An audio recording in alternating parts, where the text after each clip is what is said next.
प्रगति मैदान में भारत मंडपम में G20 शिखर सम्मेलन का आगाज हो चुका है और इस दौरान पीएम नरेंद्र मोदी की ओर से बड़ा ऐलान किया गया। अफ्रीकी यूनियन जो 55 देशों का संगठन है, इसे नया सदस्य G20 का बनाया गया है।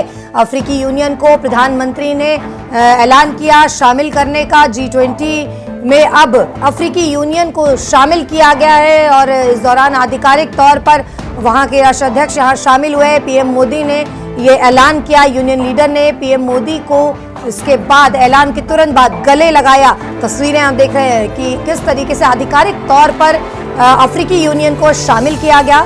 G20 की अध्यक्षता भारत की ओर से की जा रही है। प्रधानमंत्री नरेंद्र मोदी ने इसका ऐलान किया। इसकी पहल की गई थी भारत द्वारा और इसके बाद 55 देशों का ये संगठन है अफ्रीकी यूनियन, जिसे शामिल किया गया है। और इसके बाद यूनियन लीडर वहां पहुंचे, आधिकारिक तौर पर उन्हें वहां बुलाया गया, बिठाया गया और इस दौरान उन्होंने पीएम मोदी को गले लगाया और गर्मजोशी के साथ देख सकते हैं किस तरीके से उन्होंने प्रधानमंत्री को गले लगाया। तमाम राष्ट्राध्यक्ष आज पहुंचे हैं। भारत मंडपम में आयोजन किया जा रहा है प्रगति मैदान में दिल्ली में और तमाम राष्ट्राध्यक्षों का आज स्वागत सत्कार किया गया। ऐलान के बाद यूनियन लीडर में खुशी जाहिर की। को G20 की स्थायी सदस्यता दी जाए।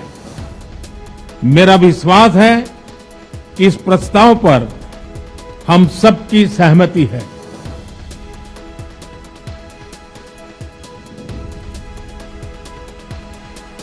आप सबकी सहमति से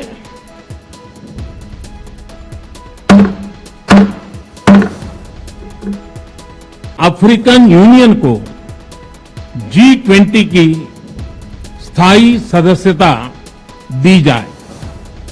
मेरा विश्वास है कि इस प्रस्ताव पर हम सबकी सहमति है।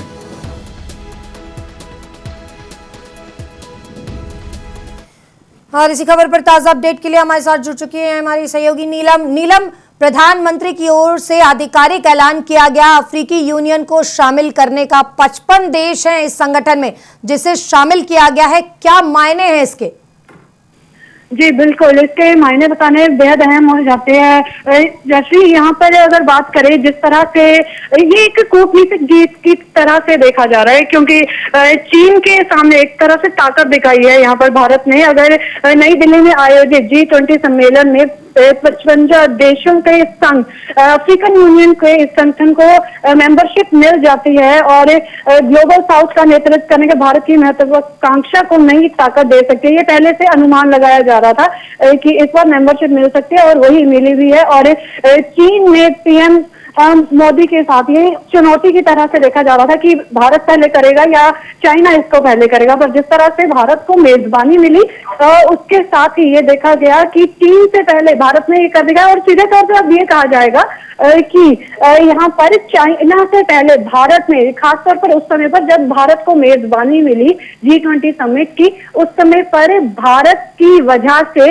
इन देशों को, ये जो 55 देशों का संघ है अफ्रीकन यूनियन का, इनके जो है मेंबरशिप मिली है। प्रस्ताव पास जब पीएम मोदी ने किया उस समय गले लगते हुए भी नजर आए। यूनियन के हेड ने जाली असोमानी ने पीएम को गले लगा लिया था उस समय पर और भारत काफी समय से अफ्रीकन यूनियन को परमानेंट मेंबर बनाने की मांग कर ही रहा था। और यहाँ पर भारत को खुद ही मौका मिला कि प्रधानमंत्री मोदी ने खुद ये प्रस्ताव पास किया और ये एक तरह से ताकत के तौर पर भी देखा जा रहा है भारत की। भारत को एक बड़ी ताकत भी मिली है इसके साथ। जिस तरह से अफ्रीकन यूनियन 55 अफ्रीकी देशों का संघ है, इस एसोसिएशन की स्थापना 2001 में हुई थी और अफ्रीकन यूनियन एक महाद्वीप संघ है जिसमें अफ्रीकी महाद्वीप जो 55 देश इसमें शामिल है, जिसमें अफ्रीका में स्थित और जो यूरोपियन संपत्तियां हैं वो है। डिवीजन की स्थापना 26 मई 2001 में हुई थी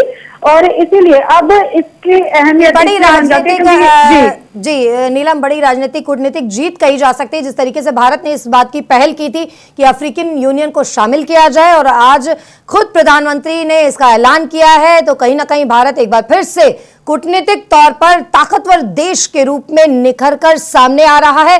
पूरा विश्व आज भारत की ओर देख रहा है। बहुत शुक्रिया इस तमाम जानकारी के लिए। तो प्रधानमंत्री नरेंद्र मोदी की ओर से आज ऐलान किया गया, अफ्रीकन यूनियन, ये संगठन, अफ्रीकन संघ जिसे शामिल किया गया है, 55 देश हैं जिन्हें शामिल किया गया है और एक ये कूटनीतिक जीत, बड़ी कूटनीतिक जीत के रूप में देखा जा सकता है।